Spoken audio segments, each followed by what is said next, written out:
بسم اللہ الرحمن الرحیم۔ بادشاہ اور 7 بیٹیاں۔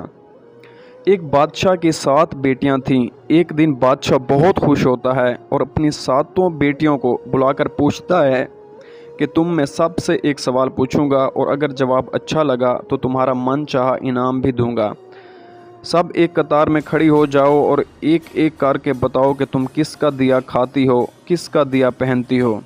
7 میں سے 6 بیٹیوں نے کہا، ابا حضور آپ کا دیا کھاتے ہیں اور آپ کا ہی دیا ہوا پہنتے ہیں، آپ ہی کی وجہ سے ہماری یہ شان و شوکت ہے۔ یہ سن کر بادشاہ بہت خوش ہوا اور ان سب کو اس کے من پسند چیز دے دی۔ جب سب سے چھوٹی بیٹی کی باری آئی تو اس نے کہا، میں اللہ کا دیا کھاتی ہوں اور اپنی قسمت کا پہنتی ہوں اور یہ میرا نصیب ہے۔ بادشاہ یہ سنتے ہی آگ بگولا ہو گیا اور کہنے لگا، اے کم بخت، تو نے میری ناشکری کی ہے، تجھے اس کی سزا ضرور ملے گی۔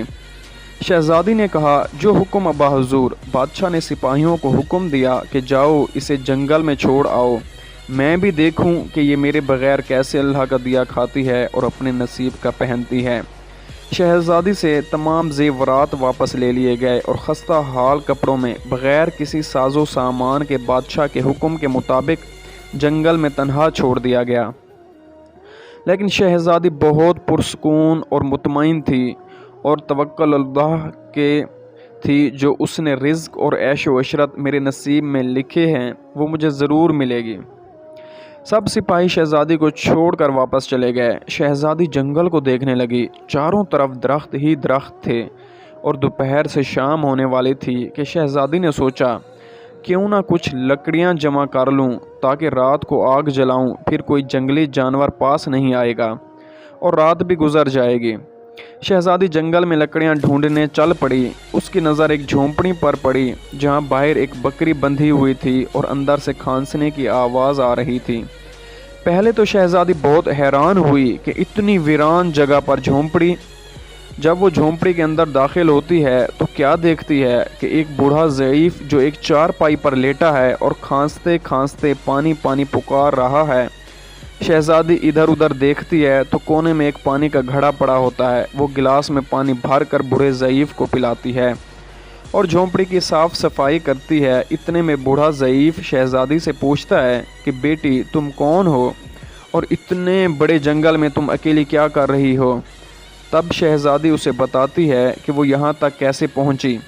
بوڑھا ضعیف اسے جھونپڑی میں ہی رکنے کا بولتا ہے اور کہتا ہے کہ میں شہر میں کام کرتا ہوں، صبح شہر چلا جاؤں گا اور 8 دن کے بعد آؤں گا۔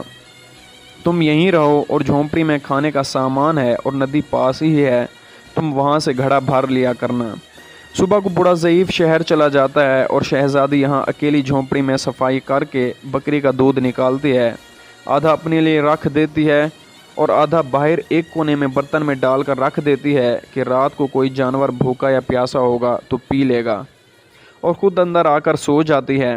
صبح سویرے جب شہزادی اٹھتی ہے تو کیا دیکھتی ہے کہ دودھ کا برتن خالی اور پاس ایک لال پڑا ہے جو دیکھنے میں بہت ہی نایاب اور قیمتی معلوم ہوتا ہے، اور پاس ہی سانپ کے نشان بھی نظر آتے ہیں۔ تب شہزادی کو یاد آتا ہے کہ بچپن میں اس نے سنا تھا کہ جب کوئی نایاب سانپ بہت خوش ہوتا ہے تو ایک ایسا ہیرا یعنی لال اگلتا ہے کہ جس کی قیمت ہیرے جواہرات سے بھی مہنگی ہوتی ہے۔ شہزادی بہت حیران ہوتی ہے اور دل میں سوچتی ہے کہ شاید سانپ بھوکا تھا، اس لیے وہ دودھ پی کر خوشی میں لال چھوڑ گیا۔ پھر وہ لال اٹھا کر اپنے پاس رکھ لیتی ہے اور اگلی صبح جب دیکھتی ہے تو پھر ایک لال ہوتا ہے۔ ایسے ہی کرتے کرتے 7 دن گزر جاتے ہیں اور شہزادی کے پاس 7 لال جمع ہو جاتے ہیں، اور اس دن بوڑھا ضعیف بھی آ جاتا ہے۔ تب شہزادی اسے لال دکھاتی ہے اور سارا واقعہ بتاتی ہے اور بوڑھے ضعیف کو 3 لال دیتی ہے اور کہتی ہے کہ شہر جا کر یہ لال بیچ دو اور آتے وقت اپنے ساتھ محل بنانے والے مزدور بھی لے آنا۔ باقی 4 لال شہزادی اپنے گلے میں مالا کے طور پر پہن لیتی ہے اور کچھ ہی مہینوں میں جنگل میں ایک عالی شان محل تیار ہو جاتا ہے جس میں بوڑھا ضعیف اور شہزادی رہنے لگتے ہیں۔ ایسا خوبصورت محل جس میں ہر آرائش، نوکر چاکر، ڈھیروں نعمتیں موجود ہوتی ہیں۔ شہزادی جنگل میں لکڑی کی فیکٹری لگا دیتی ہے جس میں غریب کام کرتے ہیں اور ان کی روزی روٹی بھی چلتی رہتی ہے۔ دیکھتے ہی دیکھتے جنگل شہر نما بن جاتا ہے اور دور دور تک دھوم مچ جاتی ہے کہ شہزادی بہت رحم دل ہے۔ یہ خبر ایسے ہی بادشاہ تک پہنچتی ہے تو بادشاہ کے دل میں اشتیاق ہوتا ہے کہ دیکھو تو صحیح کون سے ملک کی شہزادی ہے جس کی اتنی تعریف ہے۔ بادشاہ سپاہیوں کے ہاتھ پیغام بھیجتا ہے شہزادی سے ملنے۔ یہاں شہزادی کے سپاہی جب شہزادی کو بتاتے ہیں تو شہزادی یہ حکم دیتی ہے کہ بادشاہ سلامت ایک شرط پر ہم سے مل سکتے ہیں، اگر وہ اپنی تمام بیٹیوں کو ساتھ لے آئے۔ سپاہی جا کر بادشاہ کو پیغام دے دیتے ہیں۔ ایک دن بادشاہ اپنی تمام بیٹیوں کے ساتھ شہزادی کے محل جاتا ہے۔ شہزادی ان سب سے ملتی ہے، چہرے پر نقاب کر کے، اور ان کے لیے 7 رنگ کے کھانے پیش کرتی ہے اور ہر کھانے کے ساتھ اسی رنگ کا جوڑا زیورات پہن کر آتی ہے۔ محل کی شان و شوکت، خوبصورتی اور شہزادی کا انداز بادشاہ اور باقی تمام شہزادیوں کو بہت حیران اور متاثر کرتا ہے۔ آخر میں بادشاہ سے شہزادی سے کہہ دیتا ہے کہ تم میری بیٹی کی جگہ پر ہو اور میں بھی تمہارے کہنے پر اپنی تمام بیٹیوں کے ساتھ آیا ہوں، پھر ہم سے یہ پردہ کس لیے؟ بہت اصرار پر شہزادی کہتی ہے ٹھیک ہے، میں تیار ہو کر آتی ہوں۔ سب شہزادیاں آپس میں سرگوشی کرنے لگتی ہیں کہ اتنی تو تیار ہے، اتنے مہنگے زیورات بھی پہنے ہوئے ہیں، اب اور کتنا تیار ہو کر آئی ہوگی۔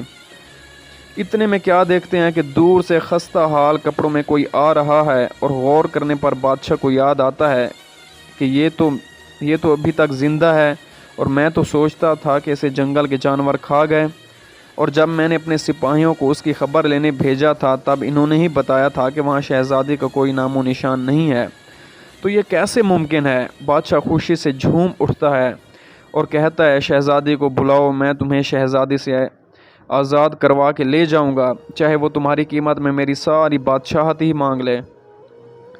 یہ سنتے ہی شہزادی بولتی ہے نہیں ابا حضور، میں ہی وہی شہزادی ہوں، اور میں نہ کہتی تھی کہ میں اللہ کا دیا کھاتی ہوں اور اپنے نصیب کا پہنتی ہوں، بس اسی اللہ نے مجھے کہاں سے کہاں تک پہنچا دیا ہے کہ آج میں آپ سے بھی زیادہ امیر ہوں۔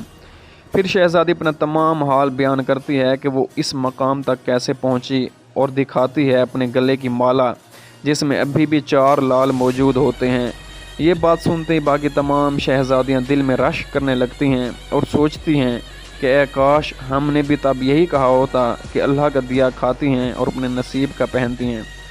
بے شک اللہ تعالیٰ سب سے اچھا رزق دینے والا ہے، کیونکہ وہ بے حساب رزق دیتا ہے، اور جو رزق وہ دیتا ہے اس پر اللہ تعالیٰ کے علاوہ کوئی اور قادر نہیں ہو سکتا۔ بے شک سبحان اللہ۔